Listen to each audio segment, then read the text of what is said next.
Yes sir. बच्चों I am sure आप लोग बहुत अच्छे से प्रिपरेशन कर रहे होंगे, एग्जाम्स अब आपकी शुरू हो चुकी है। यहीं मैं आपको एक स्ट्रैटेजी भी देने वाला हूँ, क्योंकि बच्चों के मैसेज भी आए कि सर स्ट्रैटेजी दे दो कि कैसे 1.5 डेज में टैक्सेशन जितना बड़ा सब्जेक्ट हम कंप्लीट कर ले। बहुत स्पीड में आपको मैं बताने जा रहा हूँ कि किस तरीके से आप टैक्सेशन पेपर कवर कर सकते हैं। Taxation paper is your paper number 4 at CA inter level. Yes, अब यहाँ पे आपको कॉस्टिंग के बाद, कॉस्टिंग के जितने बड़ा पेपर के बाद आपको एक बहुत बड़ा स्ट्रेस आ जाता है कि DT एंड IDT बहुत बड़ा टॉपिक को कैसे खत्म करें। तो मैं आपको बताने जा रहा हूँ, ध्यान से सुनिएगा। सबसे पहले जैसे आपका कॉस्टिंग का पेपर होता है, कॉस्टिंग के पेपर के बाद आना है और सबसे पहले आपको GST का कंपोनेंट कंप्लीट करना है। यस, तो आफ्टर द कॉस्टिंग पेपर आपको सबसे पहले GST के पेपर को कंप्लीट करना है। You have to make sure अभी आपको रात 1 बजे तक जगना है। 1 बजे से ऊपर नहीं दोस्तों, रात 1 बजे तक जग के आप मैक्सिमम 5 से 6 टॉपिक GST के कंप्लीट कर लेंगे। यस, टॉपिक का सिलेक्शन कैसे होना चाहिए वो मैं आपको पहले भी बता चुका हूँ, फ्री फास्ट ट्रैक जो मैंने डाला है उसके अंदर में। फिर भी मैं आपको बता दूं, उल्टा चालू करना, सीधा नहीं, उल्टा चालू करना। पहले रजिस्ट्रेशन इनवॉइस वाले जो टॉपिक्स है GST वाले, वो सारे खत्म कर देना। इनपुट वाला टॉपिक मेक श्योर कर लीजिए कि आप खत्म कर लें। एग्जाम्शन वाला टॉपिक मेक श्योर आप खत्म कर लें। तो 5 से 6 जो बड़े टॉपिक्स है GST के, वो यहाँ पे आपको खत्म कर देना रात 1 बजे तक के। अगले दिन मॉर्निंग में आपको उठना है, सुबह 6 बजे से आपको पढ़ने बैठना है। 6 बजे से 10 बजे तक के बचा हुआ GST का जितना भी है ये सब आपको कंप्लीट कर लेना है। मतलब और 4 घंटे आपको यहाँ पे मिल रहे हैं।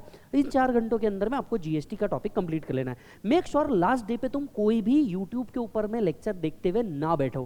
क्यों? क्योंकि इससे तुम्हारा बहुत सारा टाइम वेस्ट हो जाएगा। तुमको ये सब करने की जरूरत नहीं है। तुमको अब फोकस करना है जितने ज्यादा मैक्सिमम प्रॉब्लम सॉल्विंग हो पाए, जितने ज्यादा क्वेश्चन एंड आंसर रीडिंग हो पाए, उतने ज्यादा question and answer reading and problem solving आप करते रहेंगे। इसके बाद क्या होगा, 1 घंटे का ब्रेक लीजिए। 11 बजे से 3 बजे तक का आपका जो पोर्शन है ये बहुत क्रूशियल है। 11 बजे से 3 बजे तक के आप जो टॉपिक कंप्लीट करेंगे उसमें DT के कुछ बड़े टॉपिक्स होंगे, जैसे deduction, TDS, ROI, advance tax, clubbing, set of.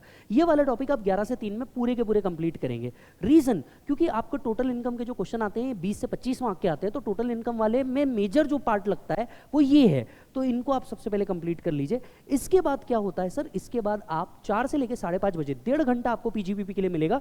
1.5 घंटे के अंदर में आपको PGBP समाप्त करना है। इसके बाद कुछ 6 बजे से लेके 8 बजे तक के आपको capital gain as well as IFOS को देना है। आप जानते हैं कैपिटल गेन में मेजर टाइम लगेगा, IFOS में तो 3 कॉन्सेप्ट आपको मेजरली पढ़ने हैं।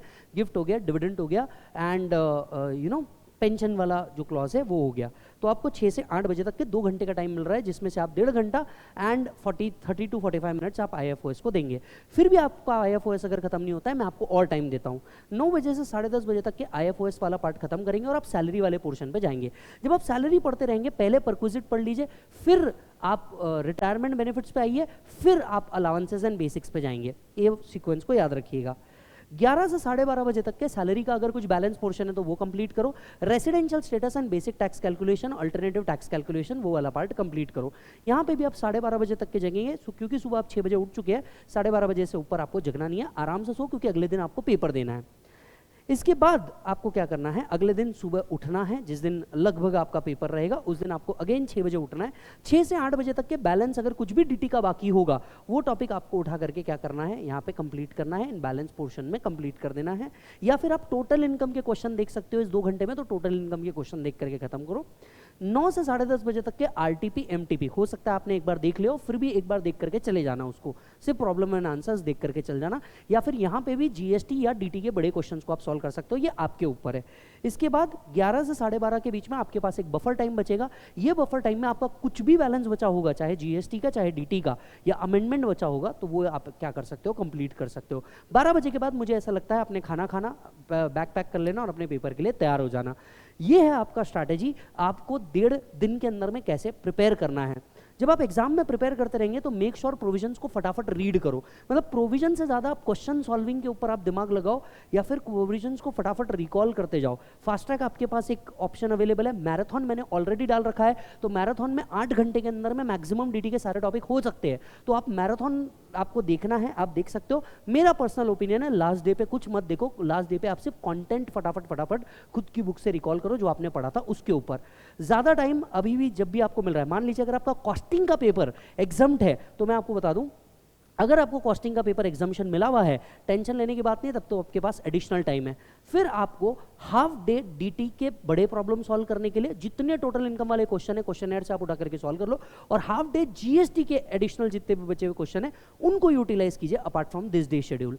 तो वहां पे आपको बैलेंस प्रॉब्लम्स को क्या करना है, कंप्लीट करना है। ये शेड्यूल एक दिन आगे बढ़ा दीजिए और यहाँ पे आप क्या कीजिए, मैक्सिमम प्रॉब्लम्स को सॉल्व कीजिए। याद रखें आप डीटी और जीएसटी दोनों अलग अलग सॉल्व करना है, तो प्लीज इसको मिक्स मत कीजिएगा, मैक्सिमम बच्चे ये गलती करते हैं। डीटी और जीएसटी अलग अलग रहेंगे, इसको अलग अलग ही आपको क्या करना है, सॉल्व करना है। दूसरी बात मैं आप सभी को बता दूं बेटे कि पेपर में डीटी पहले सॉल्व करना है या जीएसटी पहले सॉल्व करना है, ये लेवल ऑफ हार्डनेस को देख करके आपको करना है। कैसा पेपर आ रहा है, कैसा उसका इंटेंसिटी है, वो देख करके आपको ये चीज़ के ऊपर डिसीजन लेना चाहिए, ना कि पहले डीटी ही सॉल्व करूंगा या जीएसटी सॉल्व करूंगा। आप लेवल देख लीजिए, एक बार पेपर गो थ्रू कर लीजिए। मैं इसके बाद एक और वीडियो आपके लिए बना रहा हूँ कि 15 मिनट को कैसे यूटिलाइज करना है, तो प्लीज़ उसको भी आप ज़रूर देखिएगा। Thank you so much, all the best for the examination. याद रखिएगा, पढ़ो तो हद कर दो वरना प्रोग्राम रद्द कर दो। See you with the flying colours.